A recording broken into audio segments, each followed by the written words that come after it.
In the world of business, size is a total double-edged sword.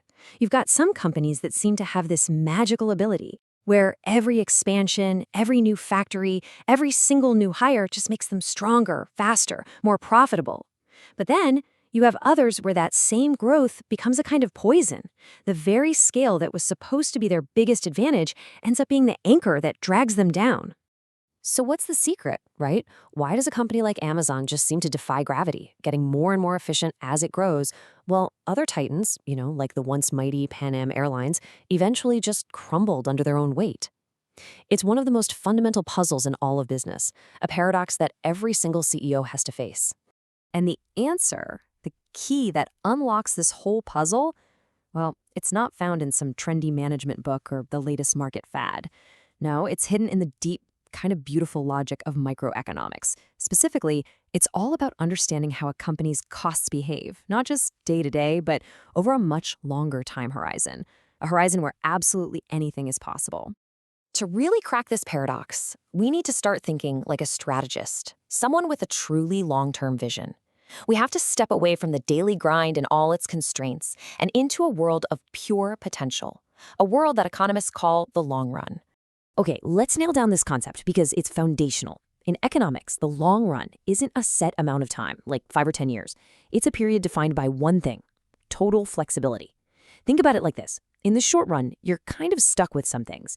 You've got your factory lease, your heavy machinery, you can hire more people, sure, but you can't just snap your fingers and build a new plant. The long run, that's the time frame where all those constraints just disappear. I love this analogy. In the short run, you're a baker deciding how many loaves of bread to bake in the oven you already have. But in the long run, you're the architect, deciding if you want to build a tiny little artisanal bakery or a massive, fully automated bread factory. See the difference? That flexibility means that in the long run, there are really no fixed costs. Everything, the building, the machines, the land, it's all on the table, all variable. That's why we say long-run total cost, or LTC, is exactly the same as long-run variable cost.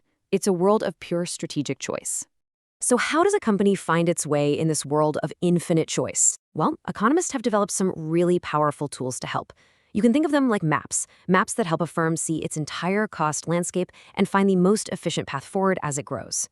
And the two most important landmarks on this map are the long-run average cost, or LAC, and the long-run marginal cost, or LMC. The LSE is pretty simple. It tells you the cost per unit if you decide to build your company at a certain size. You just take your total long-run cost and divide it by quantity. But LMC, that's your guide for what to do next. It tells you the precise cost of producing just one more unit at your chosen scale. Now, check out this visual of the LAC curve. This elegant U-shaped curve is really fascinating. It's not just one path. Economists have a cool name for it. They call it an envelope curve. Imagine you have a dozen different blueprints for factories of different sizes. Each of those little curves represents the costs for one of those specific factories. The long-run average cost curve is like the outer shell that connects the lowest possible cost point from every single one of those potential factories. It's basically a map of perfect efficiency, showing a firm the absolute lowest cost per unit it can achieve at any level of production. And this U-shape is the key to solving our big paradox. That first, downward sloping part of the curve, that holds the secret to why getting bigger can make a company so much more efficient. This is where the magic really happens. This downward slope represents something incredibly powerful called economies of scale. It's the reason why, as a firm ramps up production, its cost to produce each item actually falls. You see it with specialization. Think of an old Ford assembly line, where every worker becomes an expert at one tiny task. You definitely see it with the crazy bulk purchasing power of a company like Walmart, which can demand rock-bottom prices from its suppliers. Bigger companies can also afford super efficient technology and can usually borrow money more cheaply because they're seen as less of a risk. And this is the engine that drives so much of our modern economy. By growing, a company unlocks ways to save money that are just impossible when you're small. Every step up in production pushes down the cost of every single item, creating this amazing cycle of growth and profit.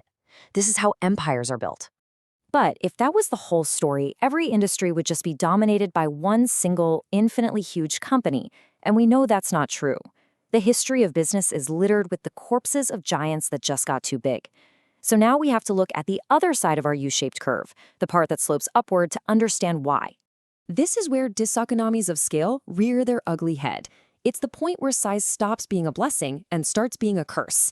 The organization gets so sprawling, it becomes a nightmare to manage. A simple message from the CEO gets twisted and lost playing a game of telephone through 10 layers of bureaucracy. Decision-making slows to a crawl. And workers, well, they can start to feel like a tiny anonymous cog in a giant machine, which kills motivation and creativity. So here you have it, the two great forces at war within every growing company. On the left side of that U-curve, you've got economies of scale pulling costs down. On the right side, you've got diseconomies of scale pushing them right back up. The sweet spot, what economists call the minimum efficient scale, is right there at the very bottom of the U. That's the promised land, the optimal size where a company has squeezed out every last drop of efficiency from its size. So you can see that navigating this U-shaped curve is a massive strategic challenge. But here's the thing. Finding your perfect size and being super efficient is only half the battle. A company can be operating at the absolute bottom of its cost curve and still go bankrupt. The real goal isn't just efficiency. The goal is maximizing profit. So let's get our terms straight real quick. Total revenue is simply the price you sell your product for times the number of units you sell. Total cost is what we've been looking at. And total profit, the bottom line, is just the difference between those two. The goal for any company is to make that gap as wide as humanly possible. And that brings us to what is, without a doubt, the single most important operational decision any company has to make. It's not about the logo, it's not the marketing, it's a numbers decision they have to get right day in and day out, or they're in big trouble. It all comes down to this: choosing the exact quantity of output. If you produce 1 unit too few, you're leaving money on the table. If you produce 1 unit too many, you're literally starting to lose money. Getting this number exactly right is everything. So how on earth do they find that magic number? Well, the smartest companies do it by thinking at the margin. This means you forget about all the costs you've already sunk, you forget about your average cost for a second, and you just ask one simple question over and over again: does it make sense to make just one more? This brings us to a truly beautiful rule that guides all rational economic behavior. And here it is, the golden rule, the absolute core principle of profit maximization. A company makes the most profit possible at the exact quantity where the revenue it gets from selling 1 more unit, that's marginal revenue, is precisely equal to the cost of producing that 1 more unit. That's marginal cost. MR equals MC. That's the top of the mountain. Let's look at this on a graph, because this is where it really clicks. The logic is so simple. For every single unit you produce to the left of that Q star, notice how the green marginal revenue line is higher than the red marginal cost line? That means for each of those units, you're making more money than it costs to produce it. That gap is pure profit being added to your total. So you keep making them, collecting that surplus until you get to that Q star unit where the lines finally cross. That very last unit you made, it basically broke even. Which brings us to a critical question to make sure we've got this. You've reached this perfect point, Q star. Why do you have to stop?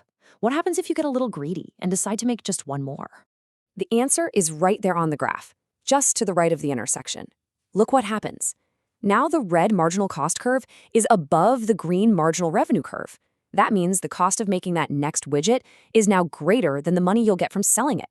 You are now actively losing money on every extra item you make, literally shrinking the pile of profit you worked so hard to build.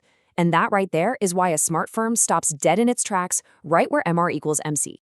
So we've come full circle. That whole paradox of scale, it's solved by a 2-part strategy. Part 1 is strategic. You have to master your long-run average cost curve. You embrace economies of scale to grow, but you have the discipline and wisdom to avoid the dangers of getting too big. Part 2 is tactical. Every single day, you apply the relentless logic of marginal thinking, producing at that perfect quantity where marginal revenue equals marginal cost. True, lasting success isn't just about getting big, it's about scaling wisely and deciding efficiently.